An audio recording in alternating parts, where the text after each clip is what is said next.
This life, the human life that we have, what do you think?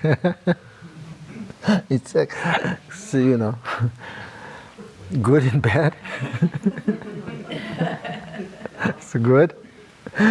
Extremely precious, I think, this human life that we have. And I think very difficult to achieve. And more difficult is very real that Buddha will manifest in this world.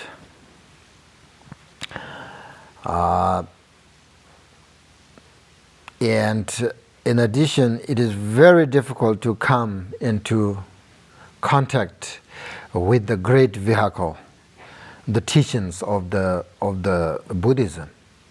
That's more difficult, right? First, we have it, this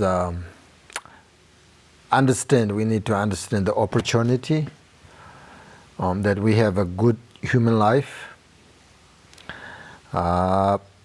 And we have these teachings from the Buddha, and also we sort of, have this wonderful life with all its freedoms and potential for liberation. And we also have the opportunity to follow the great vehicle, the Mahayana teaching of the Buddha. So I think very important, we need to understand the value of these opportunities. This, very important. If you don't understand these opportunities, then you can't see the value of the amazing things that we have. And one of the teachings, the Heart Sutra, is very special. And it's very, profound, and because we find a lot of sort of information in just a couple of pages, So this is very, very good. And the Heart Sutra is the essence of Buddha's teaching. In Tibetan we call it Sherab Nyangbo, right? Sherab is wisdom, Nyangbo is essence. So the essence of wisdom, which is translated as heart, right? Heart Sutra. So all Buddhas came from the practice of perfection of wisdom, right? It is called the great mother of all the Buddhas. Do you remember? I prostrate to the great mother, the perfection of knowledge or perfection of wisdom. We say that, right, in Heart Sutra. I prostrate to the great mother of the perfection of wisdom, which means we prostrate to the great mother of all the Buddhas. Because all the Buddhas come from the practice of perfection of wisdom. Right? So that's why this is the essence of wisdom. Without practice, Heart Sutra, the essence of wisdom, there's no Buddha. Impossible. So that's why this is very profound teaching. Which means, Heart Sutra means actually talking about the union of emptiness and appearance. Sometimes we call it the union of two truths, relative truth, ultimate truth, the union. So if you understand how to meditate on that, then there is a opportunity to become a Buddha. So now we have the sentences of the Heart Sutra says, the noble Avalokiteshvara. Are we there? Yeah, right? Avalokiteshvara is the most famous of the Mahayana bodhisattvas. And he also embodies all of the compassion of all the Buddhas. You know that, right? Because Chantakirti, one of the great teacher, scholarly, he says that in the Madhyamika that Avalokiteshvaraya looks on all sentient beings with three types of compassion. That's why he is the great Mahasattva or Bodhisattva. So maybe I will teach you the three types of compassion in Madhyamaka by the Shantakirti. He talks about three types of compassion. The first compassion of watching over living beings. Simchin la mukpi. Simchin means, in Tibet, Simchin means living beings, all living beings. Watching, to see, to look with his compassion.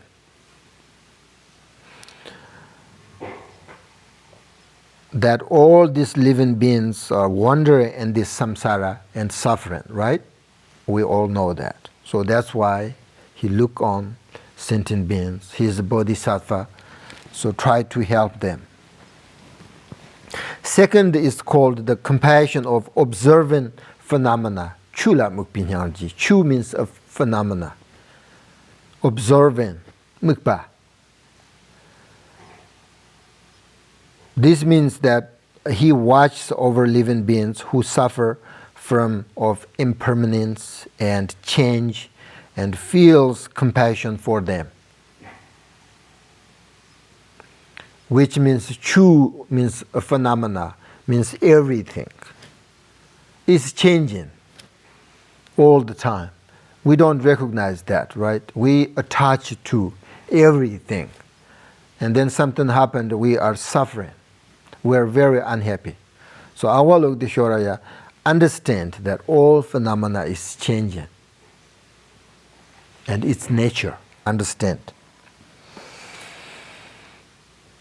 And then third types of compassion is called non-conceptual compassion. Mikpa me pinyarji. Mikpa metpa means non-conceptual. Nyarji means compassion. Which is the compassion for living beings that sees them to capable of emptiness and capable of understanding the nature of their mind.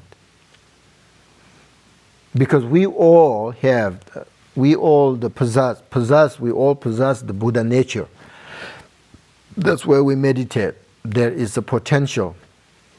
It's possible to recognize the true nature because we all have this Buddha nature we called.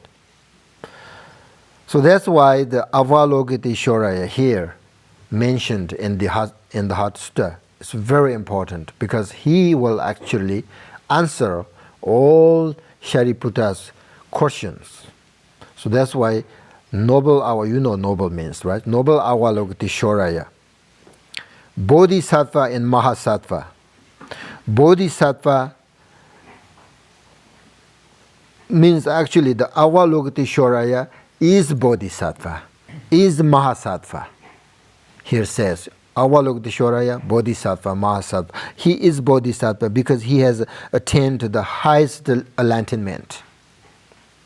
Avalokiteshvara. And he is also Mahasattva because his capacity to help other sentient beings is like limitless. So that's why Mahasattva. Maha means great. Great sattva, great being, great living being. Means his compassion, great compassion, and his capacity to help others is limitless.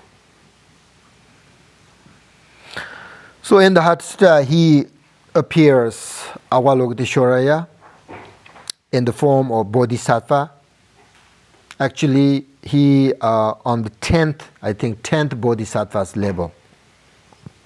Almost liberate, almost enlightened being. Which is 10th, right? His 10th level. So now, Avalokiteshvara Bodhisattva Mahasattva, the profound perfection of knowledge. Next. So in our Heart Sutra, actually, maybe I want to change this, profound perfection of wisdom, I think better. In our Heart Sutra, we well, they're very similar, but I think wisdom is better because both Sanskrit and Tibetan use the wisdom, not knowledge, So profound perfection of wisdom, that's the next sentences. It refers to non-conceptual wisdom that realizes the emptiness of all phenomena in all ways.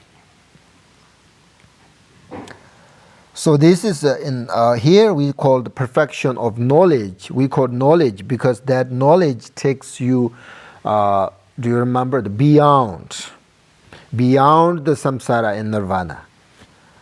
And it is also called perfection of knowledge, perfection, because it has gone beyond. You will understand what beyond means. I will explain you later. But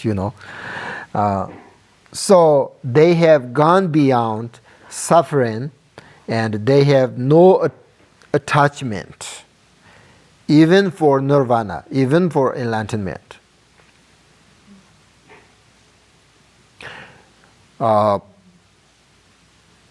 If you attach it to enlightenment, that also negative emotion. So go beyond means there is nothing, no suffering, beyond attachment, beyond, everything. So because all phenomena are naturally beyond attachment and all afflictions. That's nature. This is the ultimate perfection. This is what we call ultimate perfection. So profound perfection of knowledge. Understand? Oh, okay. You said uh-huh. So I will ask you some questions, okay, later. And then the next sentence is, saw the five aggregates to be empty of nature. Oh boy, this is difficult. This meaning of, the five aggregates to be empty of nature. This is the meaning of actually practicing the perfection of wisdom. Okay? So, when Avalokiteshvaraya's meditation was deep sort of penetration into the five aggregates, and he seen sort of deeply, and he discovered the empty nature of all of these aggregates. And he had fully understood what is necessary and is ready to give sort of instructions because his wisdom.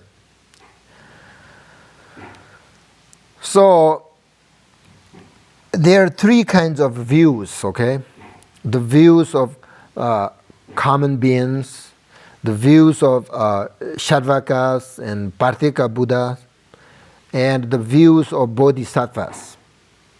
So the common beings view the five aggregates. We have five aggregates as a living being, as a self, right? As a person. We all know that. We all see, I'm a person. Self, you are a person. That's common beings. We are beings. We are share this view. And the Sharvaka and Parthika Buddhas view is the five aggregates as origins and sufferings. They understood that these five aggregates are actually the source of sufferings. And because everything all the time is changing. And bodhisattvas like Avalokiteshvara view the five aggregates and see that they are empty of inherent existence. Three different views we have, even though the five aggregates. So the five aggregates are the physical and mental elements that define the existence of individual. because the five aggregates are empty of intrinsic existence.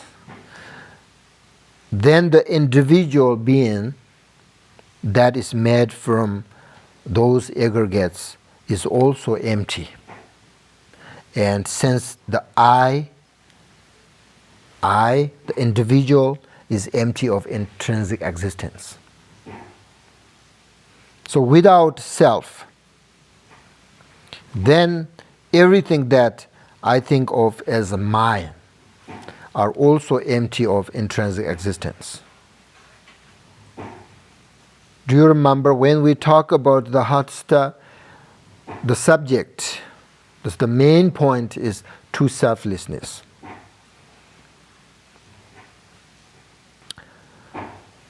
So the five aggregates and emptiness are very sort of important subject in the Heart Sutra. Okay?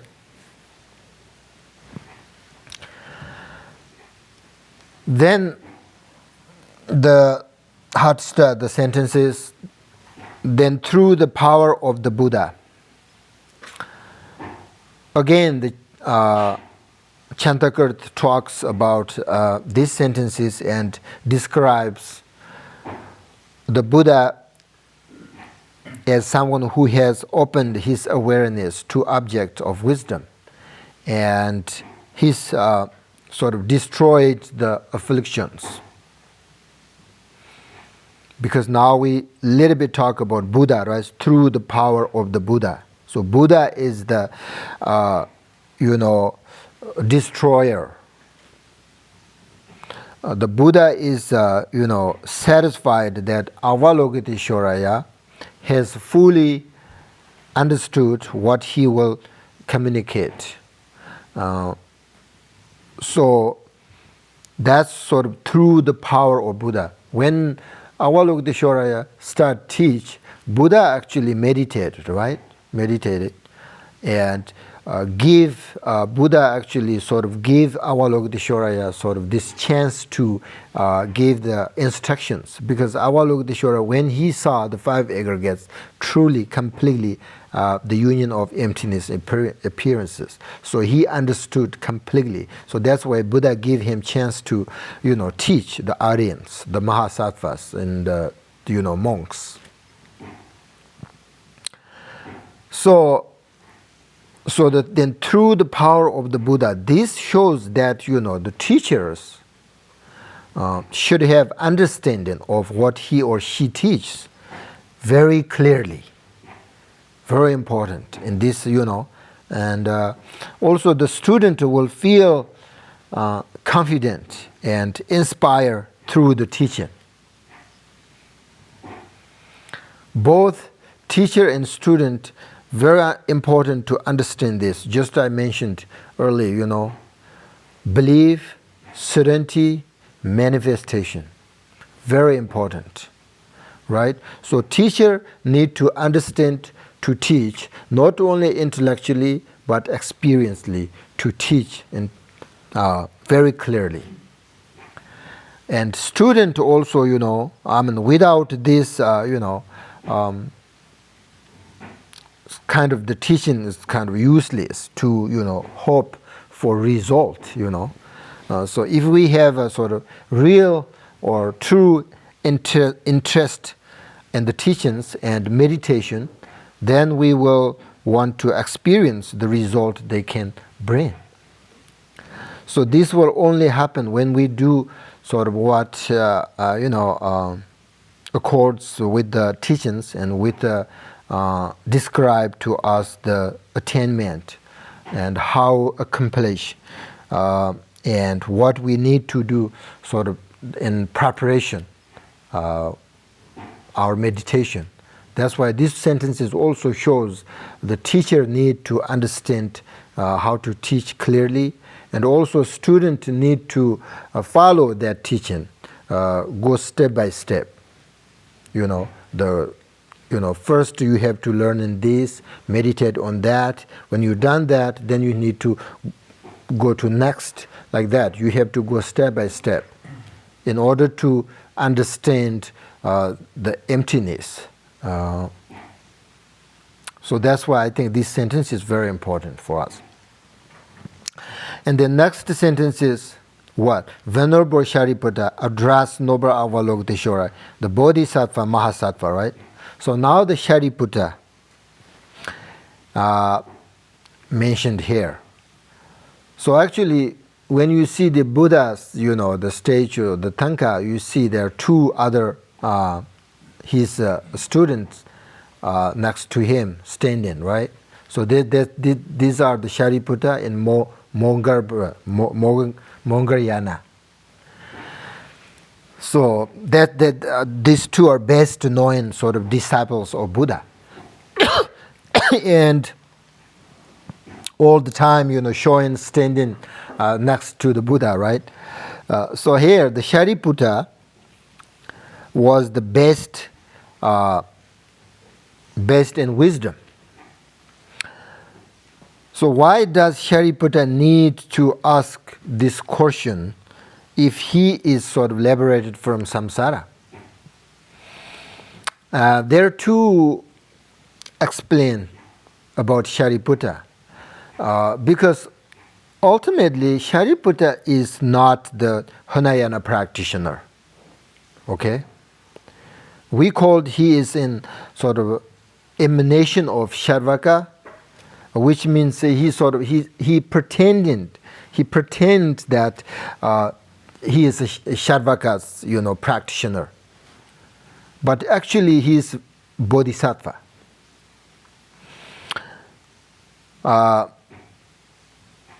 So he asked the questions for the sake of all others, And then another way is, why he asked the questions, because it does not necessarily he fully understand everything the Buddha taught in the Perfection of Wisdom Sutra. So he could be asking the question in order to sort of receive the transmission of these instructions. And it is only correct that he asked the questions and not answer the question. Okay? This is because he is most people believe that he is a Sharvaka practitioner. So people would not believe that Shariputra is liberated into the understanding of profound wisdom completely. People don't think that, Therefore, the Buddha only give him the ability to ask the question, not the answer. Because, he know how to ask.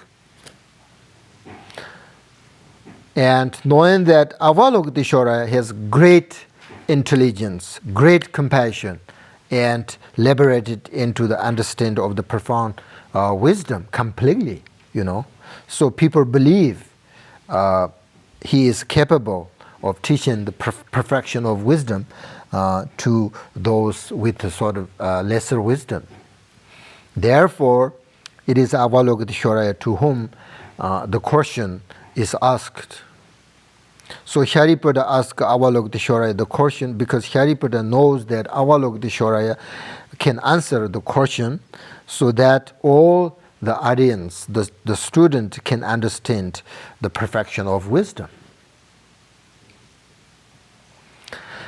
And then now the question Shariputra asks is, how should a son or daughter of noble family who wishes to practice the profound perfection of knowledge training? That's the question. So here, a son or daughter of noble family means sons and daughters of the lineage, or someone who has sort of connection to the Bodhisattva or the Mahasattva, Buddhist path. Or sometimes we call the son of daughters of noble family means Dharma practitioner, the community, the Sangha. So that's why we use the son and daughter of noble family. Noble family means who practice together harmoniously and help each other with their capacity So that's what we call the Dharma community, Dharma practitioner. That's what we call noble family. So we all noble family. Dharma sister, right? Dharma brothers and Dharma sisters. You cannot argue with each other. You cannot fight each other. You cannot jealous each other. You cannot angry each other. Really, you can't. If you do that, you are not noble family. You know. So here it says, right? Shariputra asked, how should, son of daughters, noble family, noble family, someone in the noble family is a person is awakened to his or her Buddha nature and practice compassion, practice bodhicitta, practice emptiness. That's what we call noble family.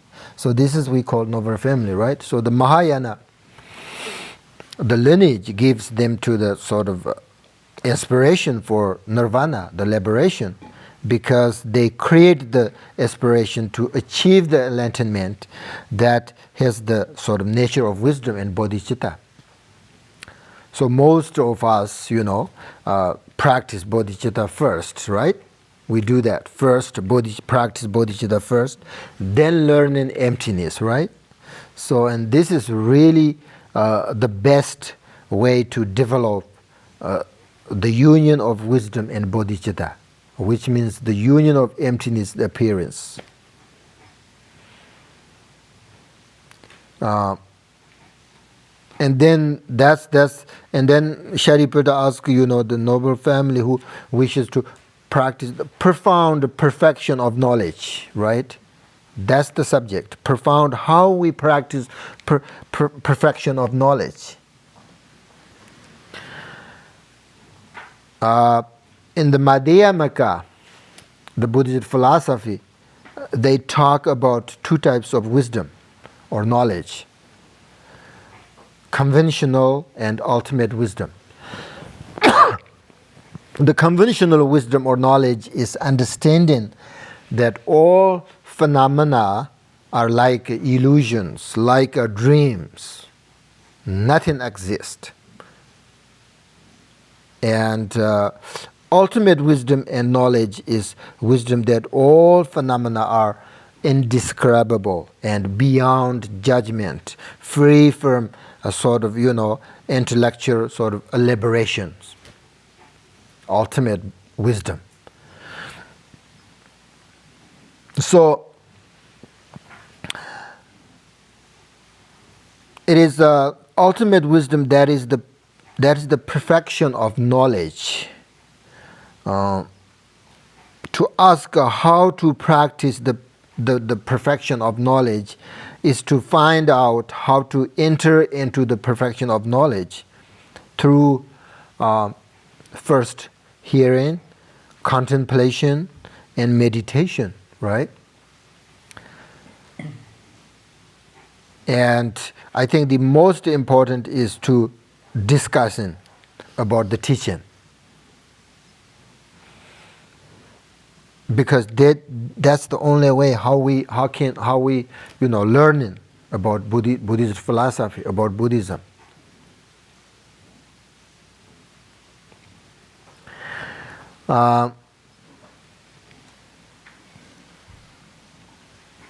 So that is the how do I understand? This Heart Sutra is not actually from Buddha. Buddha is there. Buddha is there, but it's actually between Shariputra and Avalokiteshvara, question and answer.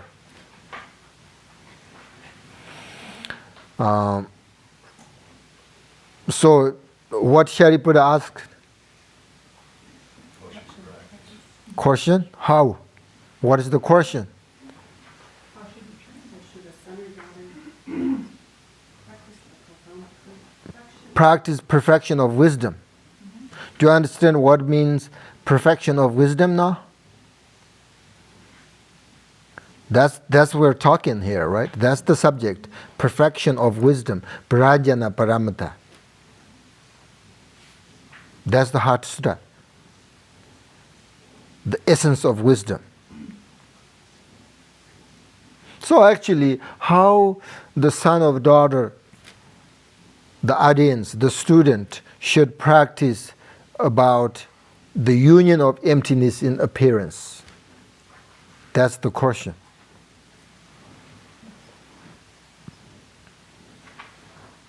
And then Avalokiteshvara answer. Actually, one question, that's all. I think one question. And then Avalokiteshvara answer give, teach more sort of in detail all these 5 aggregates, how they be empty, and everything is, the union of emptiness of appearance. So he will answer more detail. Any questions?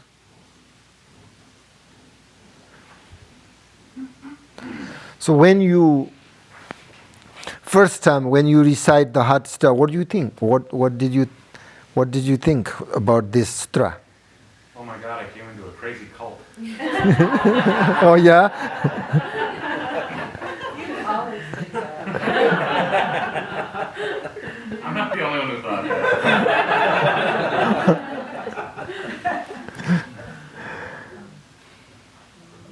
Confusing, very confusing. Huh? It was very confusing. Yeah. How? Why? Well, because I think we are learning all the time that everything that's in front of you is real, and then it says, no, none of this is real. there is no form, there is no nothing. Right. So why we think this everything is real? Because we can sense it, we can touch it, We can touch. feel it. Yeah. We've been told it all of our lives. So when we, for instance, when you have a dream, you have a beautiful baby, you touch it, you kiss it, you think that's real? I guess for the time you're asleep, it's real. Yes, that's true. Yeah, but when you're dreaming, everything's real, right? Because we don't recognize, we don't understand this is a dream. We think this is real, this is true. Makes us suffering and happy, right? In the dream. According to Buddha and Avalokiteshvara, exactly same this appearance. What we see, the daytime, no dream. They think this is a dream.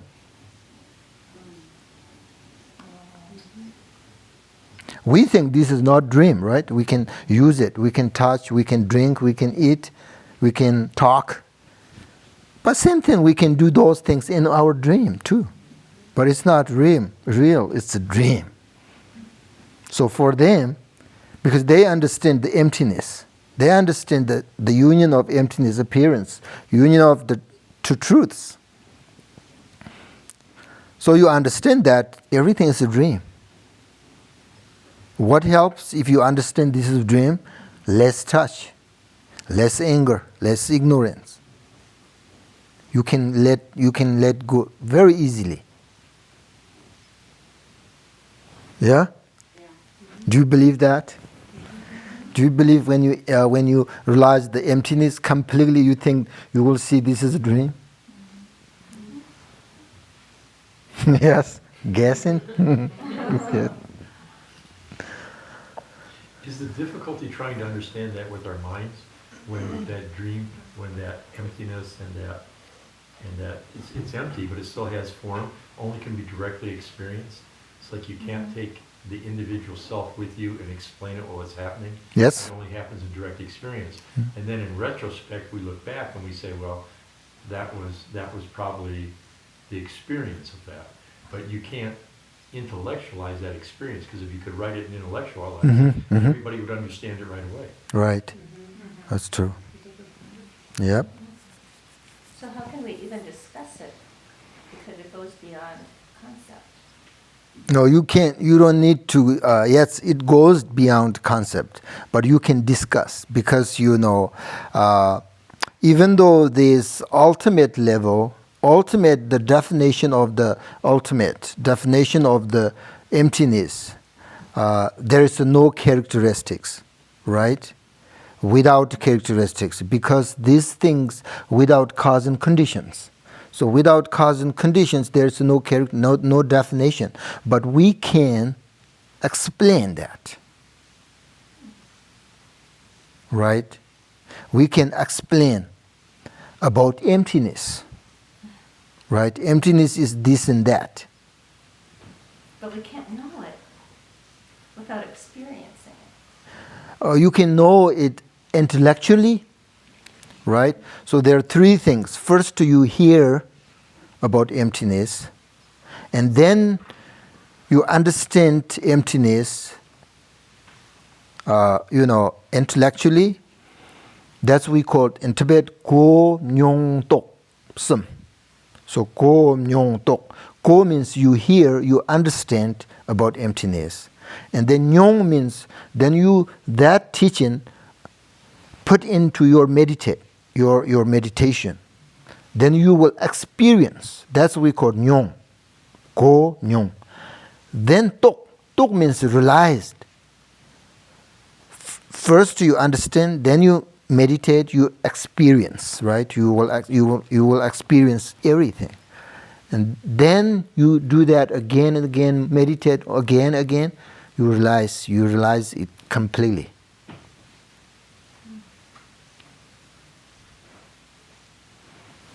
Is it true though at the same time? What? Oh, I was gonna say is, I mean, we also have to be careful not to go after it all the time. You know, the not too tight, not too loose. So if you have the experience. That's for beginners. Not too tight, not too loose, for beginners. Beginners, very important that, right? Mm-hmm. But when we are talking about emptiness, the realization. So then just you don't worry about that. Is there a question? No, I was just wondering, I guess there was a question. I'm wondering, when you have the experience and you recognize it, to let it go, you still have to let that go. Is that correct? Yes. Not to go after it, not to keep Exactly. trying. No. Yeah, even though you attach it to liberation, it's also we call obscurations. Nagarjuna said that the people who have the greatest obstacles are the ones who are most attached to emptiness. Really? Who said that? Nagarjuna said that. Yeah, he said, well, that's not for beginners, but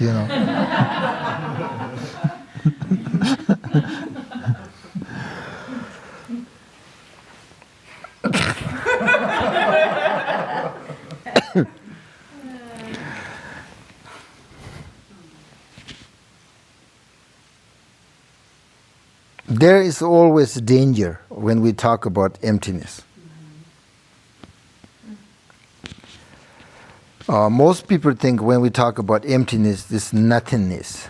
That's very incorrect.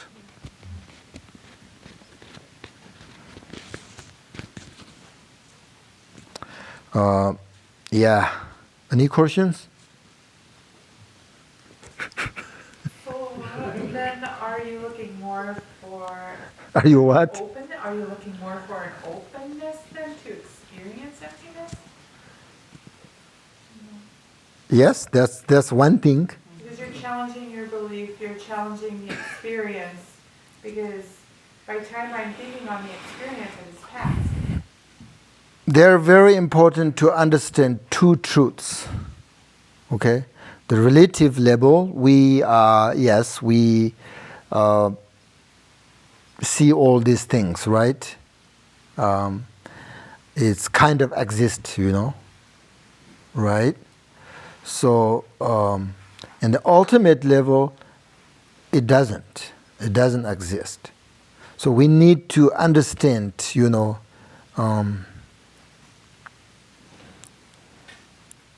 between these two truths. Okay, we are talking about relative truths. There is a characteristics, all these phenomena. There is a cause and conditions. Without cause and conditions, nothing happen, right? That's a relative level. That's our concept.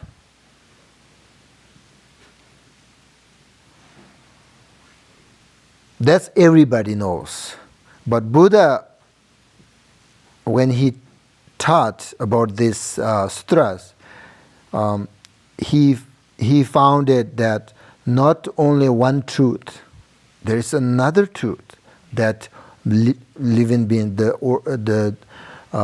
ordinary people, do not understand this level. So that's why he talks about two truths. One cup, this cup has these two, characters, The relative truth is also ultimate truth. Understand? Their two truths are inseparable. This cup is both. Do you understand? Ultimate truth, relative truth. Relative level, I can use it. I can put in water and drink, use it. Beautiful. Ultimate level, emptiness. This is emptiness. But you can still put water in it and drink. That's relative truth, relative level. Then, from the ultimate truth. Ultimate truth beyond the emptiness. This is the emptiness. But so in ultimate truth, you couldn't take a drink? No, ultimate truth, there's nothing exists. What do you drink? What do you. See, that's people, sometimes when we talk about ultimate level, people bring these ideas, the relative things put into ultimate. Relative thing level, I can use it. Then why can you use it ultimate level? No, ultimate level is empty, right? Everything is emptiness. It's beyond. So could you say that relative truth is within ultimate? So like relative is like here and ultimate is like here. Sort of like within it. Yes, but they're inseparable. But inseparable. Yes. Yeah. Okay. So someone who is seeing ultimate truth cannot have a drink. Can. But they can't. There's 2 points. But they can't. They don't think they're having a drink, and they don't see a cup, and they don't see the water. But don't they still drink the water, even though that's not what they're seeing? No, that's not. No, that's not correct. For instance, Buddha here, so he needs drink, right? Otherwise, he get thirsty. Yeah. But he understands completely the ultimate level, right? Mm-hmm. There are 2 points. From the Buddha himself, his point of view, everything is ultimate level. There's no need to drink, no need to, use the cup. But when he drinks and use it, not his point of view, right? Our point of view. He shows that he is a human being like us. That's easily to communicate if he showed that. Otherwise, he say, I realize the emptiness, ultimate level, so there's nothing. You can't talk me, Nothing exists. Then how he teach, how he communicate his student. So the ultimate level, if you talk only that, there's no cups, no need to drink, even though Buddha doesn't exist at that level. It's everything beyond. But he doesn't exist either. No, he doesn't exist either. Yep. Yeah. On the ultimate level, then, would everything just be one or nothing? No, one. If you say one, then there's a two. Then that's two. Okay.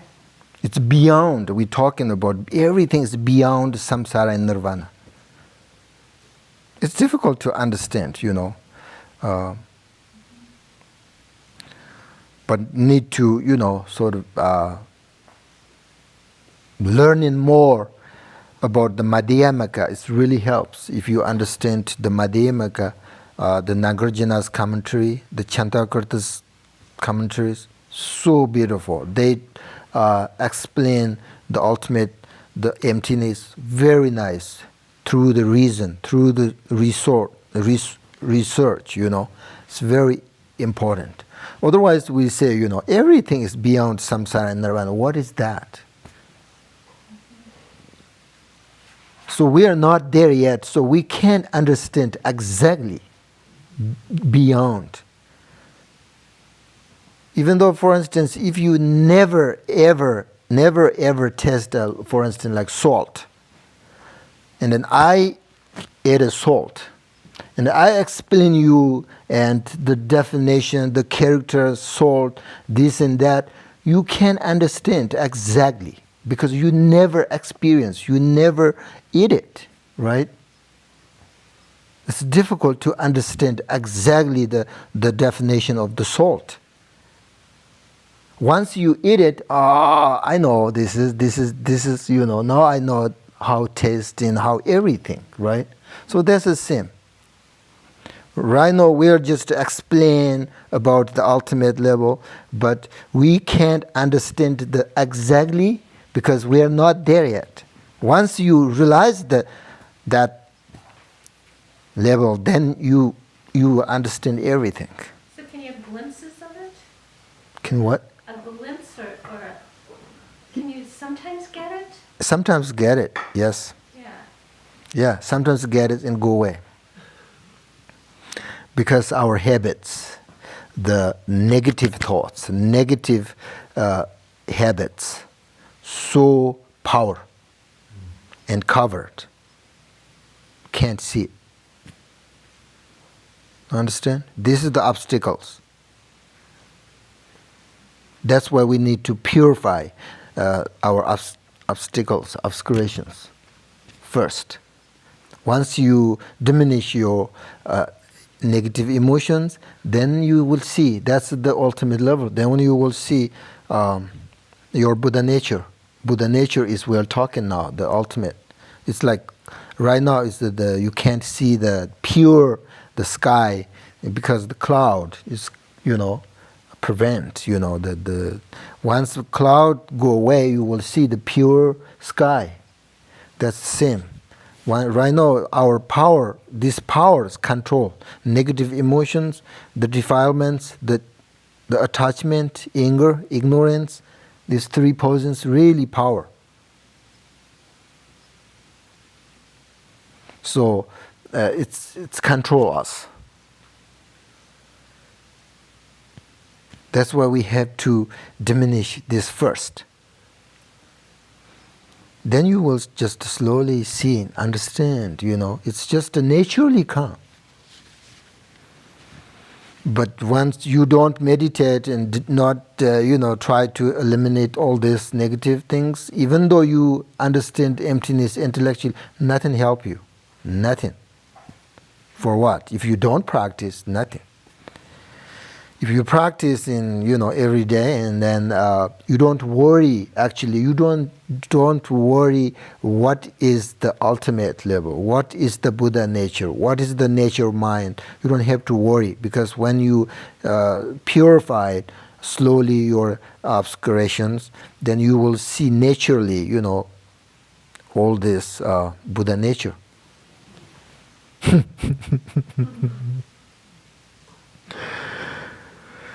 But that's not the point, okay?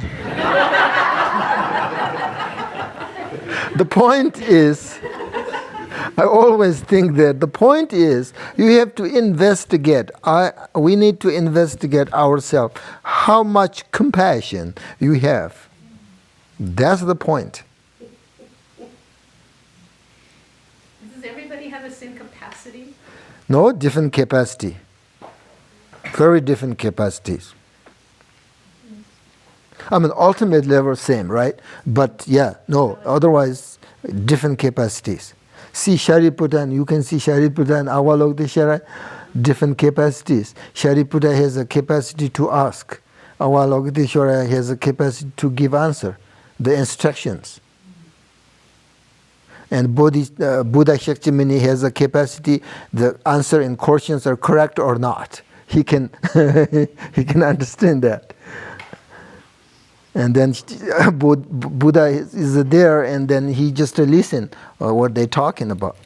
And then at the end, Buddha said, rejoice, perfect, well done, congratulations. Buddha said that your talk about the Heart Sutra is perfectly. So everybody has a different capacity. Now we should meditate a few minutes, okay?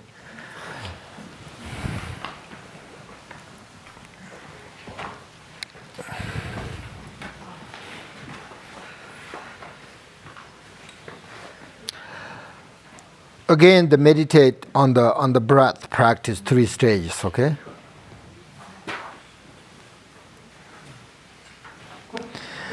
Mostly important is let your breath dissolve into your mind. You understand when I say this?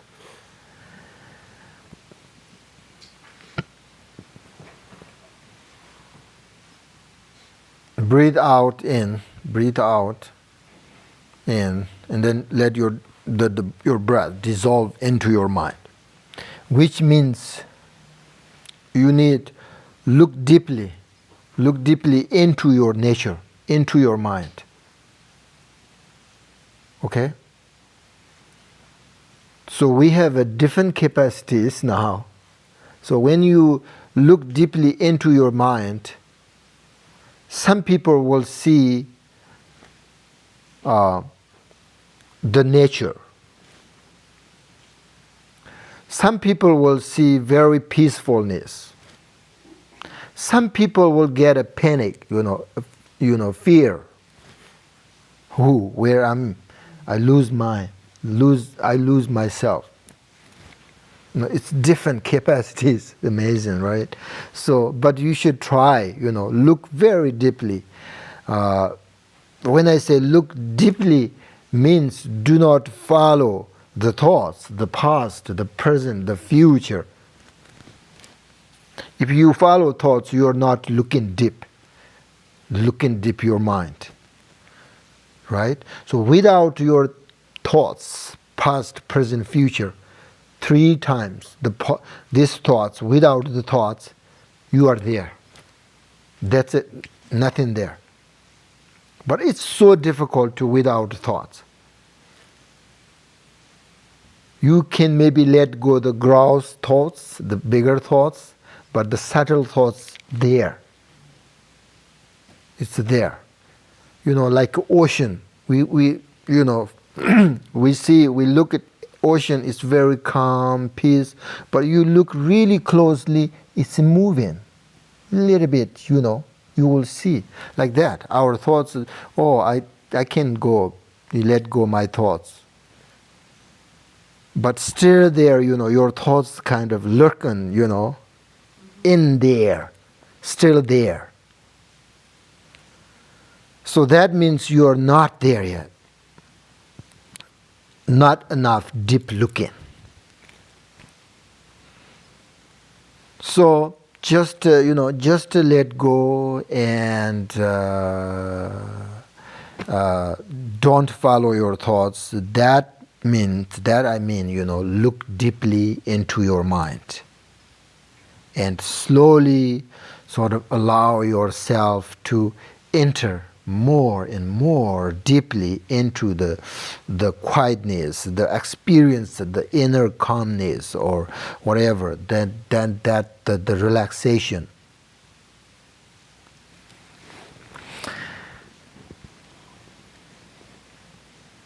And when you breathe in and out, you need to sort of simply concentrate on your breath, right? And then just let go. Breathe in and then let go.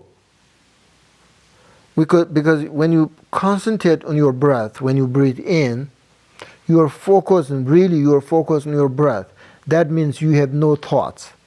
And then just immediately go, let go, breath. And just immediately look your nature. And then of course, your thoughts arise again, and then breathe out. Concentrate on your breath. And then breathe in, concentrate, and then let go. So, when you let go everything, recognize true nature and experience of the calmness between this, breathe in and out. Understand? So sometimes, when you meditate on these 3 stages on breath,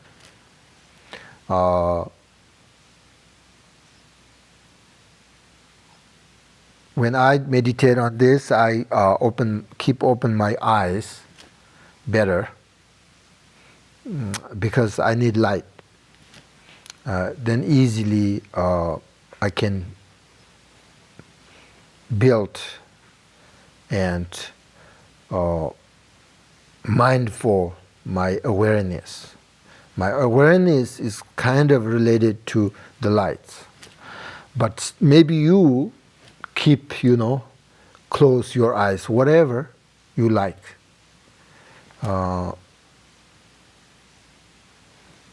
Eyes also very important when you meditate.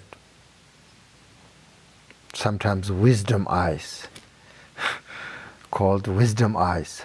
So you cannot block that wisdom, which means you close your eyes, darkness come. Open eyes, the lights. And then look into deeply nature. You will see very nice in front of everything, but you are not judging, you are not labeling, You let go everything, and that lights kind of helps your awareness. But that's everybody's different, so you should try both. Which one is better for you? You should do that. And other than that, let go everything. That's all.